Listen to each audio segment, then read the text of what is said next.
तुम्हाला हा फोर्ट माहीत आहे का? जो समुद्रात असूनसुद्धा तुम्ही त्या फोर्टला चालत किंवा घोड्यागाडीने व्हिजिट करू शकतात. तर हा आहे अलिबाग बीचजवळ असलेला कुलाबा फोर्ट. बीचपासून सुमारे 1-2 किलोमीटर आत असून तुम्ही या फोर्टवर समुद्राच्या ओटीच्या वेळी चालतसुद्धा जाऊ शकतात. 300 वर्ष जुना फोर्ट छत्रपती शिवाजी महाराजांच्या काळात नौदल म्हणून वापरला जात होता.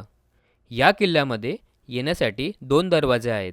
एक अलिबागच्या दिशेने आणि दुसरे पूर्वेकडून. किल्ल्याच्या चारी बाजूला जरी खारट पाणी असला तरी किल्ल्यावर तुम्हाला गोड्या पाण्याचे तलाव बघायला भेटेल, जे आधी पिण्याचे पाणी म्हणून वापरले जायचे. 1759 साली राघोजी आंग्रे यांनी बांधलेले गणेश मंदिर देखील बघायला भेटेल. गणेश मंदिर सोबत तुम्हाला शिव मंदिर आणि हनुमान मंदिर देखील बघायला भेटेल. किल्ल्यावर टोटल 17 बुरुज आहेत आणि आजही 14 बुरुज मजबूत आहेत.